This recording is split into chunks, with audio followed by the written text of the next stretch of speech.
அதாவது சனி பெயர்ச்சி அப்படின்னா பெயர்ச்சி அப்படின்னா ஒரு இடத்துல இருந்து இன்னொரு இடத்துக்கு நகர்றார் சனி பகவான். கும்பராசியிலிருந்து மீனராசிக்கு போறார்.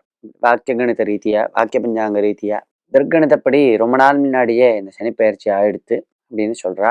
வாக்கிய பஞ்சாங்க ரீதியாக இப்பதான் நடைபெறுறது அப்படின்னு சொல்றா.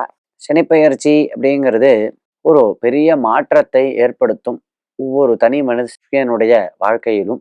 சனி பகவான தனிப்பட்டு ஆராதிக்கிறது அப்படிங்கிறது விசேஷம். பண்ணலாம். திருப்பதி வெங்கடாச்சலபதிய பூஜை பண்றதுனால சனி பகவான் ரொம்ப பிரீத்தி அடைகிறார். அவருடைய தோஷங்கள் எல்லாம் விலகிறது.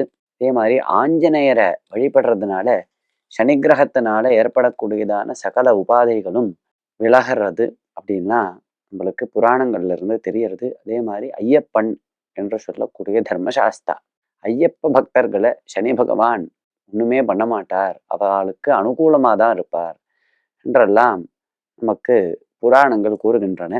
அந்த ரீதியில இந்த சனிப்பெயர்ச்சி அன்னைக்கு எல்லாரும் சனி பகவானை பூஜிக்கணும். மற்றும் சனிப்பெயர்ச்சி ஹோமங்கள் ஜபங்கள்லாம் நடக்கிற இடத்துக்கு போய் அதில் கலந்துக்கணும். பகவத் சந்நிதியில பகவன் நாமாக்களை சொல்லி நம்மளுடைய நன்மைக்காகவும் உலகின் நன்மைக்காகவும் பிரார்த்தித்து கொள்ள வேண்டும். ராமராம்.